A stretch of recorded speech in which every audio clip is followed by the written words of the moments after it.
ദേവൂട്ടിക്കൊപ്പം വരികയാണ് അമ്മേ മൂകാംബികെ. ഇന്നു മുതൽ എല്ലാ ദിവസവും രാത്രി 8:30 നമ്മുടെ സ്വന്തം സൂര്യ ടിവിയിൽ.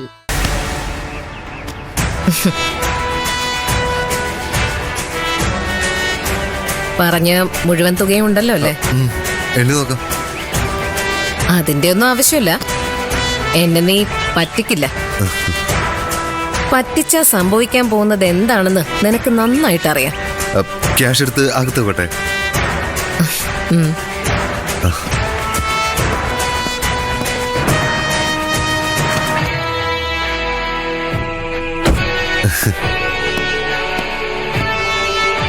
എന്റെ വാക്ക് ഞാൻ പാലിച്ചു. ഇനി മാഡത്തിന്റെ ഊഴാണ്. ആ കേസ് തേഞ്ഞു മാഞ്ഞു പോണം എന്നേക്കുമായിട്ട്. അല്ലെങ്കിൽ മറ്റാരെങ്കിലും അറസ്റ്റ് ചെയ്യണം. രണ്ടായാലും എന്റെ നേരെ അത് വരരുത്. അത് ഉറപ്പുവരേണ്ട ബാധ്യത ഇനി മാഡത്തിന്. എന്നെ നിനക്ക് വിശ്വസിക്കാം. വാങ്ങുന്ന കാശിന് കൂറ് കാണിക്കുന്നവളാ റൂബി. ഇനി ഒരിക്കലും ആ കേസ് നിന്റെ അടുത്തേക്ക് വരില്ല. കയ്യിലുള്ള ആ CCTV ഫുട്ടേജ് കൂടെ എന്നെ ഏൽപ്പിക്കണം. തരാം. ഇനി അതെനിക്കെന്തിനാ? നീ അത് നശിപ്പിച്ചു കളഞ്ഞാ മതി. അപ്പോ ഇനി അങ്ങോട്ട് നമ്മൾ ശത്രുക്കളല്ല, ഫ്രണ്ട്സ് ആണ്, സുഹൃത്തുക്കൾ. ആ വാക്ക് കേൾക്കുന്നത് പോലും എനിക്കിപ്പോ ഇഷ്ടമല്ല. ചന്ദ്ര പോലും എന്നെ കബളിപ്പിക്കുക ചെയ്തത്. കൂടെ നിന്ന് ചതിച്ചു. നീയോ അങ്ങനെ ചെയ്യില്ലെന്ന് എന്താ ഉറപ്പ്? ഞാൻ ചന്ദ്രയല്ല മാഡം, ശരത. ഞാൻ ഒരിക്കലും ചതിക്കില്ല. ശരി, ഞാൻ നിന്നെ വിശ്വസിക്കാം. ഞാൻ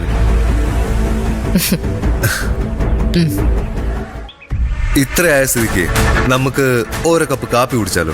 കുടിക്കാം. ഒരു പോലീസ് ഓഫീസറെ കൂട്ടുകാരെ കിട്ടണമെന്നുള്ളത് കുട്ടിക്കാലം മുതലുള്ള എന്റെ ആഗ്രഹമായിരുന്നു. അത് നടന്നു. എന്നെക്കൊണ്ട് ഇനി നിനക്ക് അത്ര വലിയ ഗുണമൊന്നും ഉണ്ടാവാൻ പോകുന്നില്ല. ഞാൻ ഈ നഗരം തന്നെ വിടാനുള്ള പ്ലാൻ ഇട്ടോണ്ടിരിക്കുക. ഇനി അധിക കാലം ഞാൻ ഇവിടെ ഉണ്ടാവില്ല. അപ്പൊ ജോലി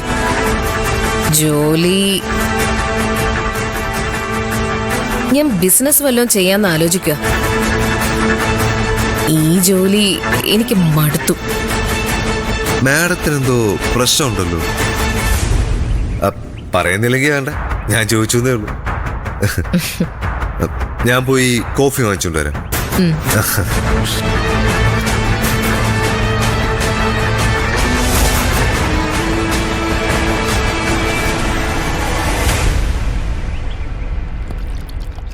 ജമാലെ, 2 കോഫി.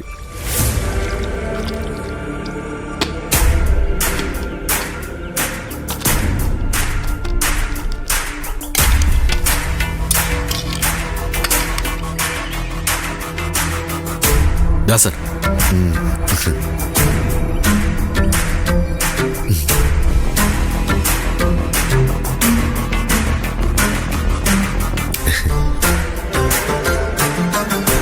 എനിക്ക് ഒരാഗ്രഹം. പറഞ്ഞു. എന്തായാലും ഇത്രയായി. നടേശൻ സാറിനെ കൊല്ലാൻ നീ ഉപയോഗിച്ചത് ഏത് വിഷമാ? അതെന്തിനാ മേഡം പറയുന്നത്? ഒരു രസം. ഒന്നിനും വേണ്ടിയല്ല, വെറുതെ അറിഞ്ഞിരിക്കാൻ വേണ്ടി ചോദിക്കുന്നതാ. പോലീസാ.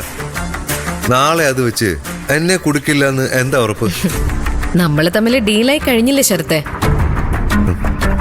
ഇനി എന്റെ ഭാഗത്ത് നിന്ന് ഉപദ്രവങ്ങളൊന്നും നിനക്കുണ്ടാവില്ല. മേഡത്തിന് ആ വിഷയത്തിന്റെ പേരറിയണം. അതെ. അങ്ങനെ പ്രത്യേകിച്ച് പേരൊന്നുമില്ല മേഡം.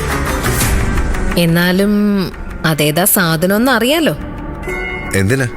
രുചി നോക്കാനാ?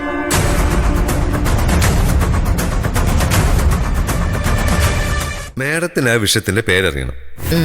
അതെ. അങ്ങനെ പ്രത്യേകിച്ച് പേരൊന്നുമില്ല മേഡം. എന്നാലും അതേതാ സാധനം അറിയാലോ. എന്തിനാ? രുചി നോക്കാനാ? വേണമെങ്കിൽ ഞാൻ അതും ചെയ്യും. ചത്തുപോകുവേ. ഞാനോ? അങ്ങനെ ചാവണമായിരുന്നെങ്കിലേ ഞാൻ എപ്പോഴേ ചത്തേനെ. നിനക്ക് എന്നെ പറ്റി എന്തറിയാം? പ്രശ്നങ്ങളിൽ നിന്ന് പ്രശ്നങ്ങളിലേക്ക് പോകുന്ന ഒരു ജീവിതമായിരുന്നു ശരത്തെ എന്റേത്. അതിന്ന് കുറച്ചെങ്കിലും രക്ഷപ്പെട്ടത് ജോലി കിട്ടിയതിന് ശേഷമാ. എന്നെ നിനക്കെന്നല്ല ഒരാൾക്കും ഒന്നും ചെയ്യാൻ പറ്റില്ല. അത്രയ്ക്ക് സ്ട്രോങ് ആ ഞാൻ. ഇന്റലിജന്റാ. ഇത്രയ്ക്ക് ആത്മവിശ്വാസമൊക്കെ വേണോ? ഇതിനെക്കാട്ടിലും സ്ട്രോങ് ആയിരുന്ന നടേശ സാറിന്റെ അവസ്ഥ എന്തായി? സാറല്ല ഞാൻ. എന്നോട് കളിക്കാൻ വന്നാ കളി ഞാൻ പഠിപ്പിക്കും. അപ്പൊ നീ പറയില്ല അല്ലേ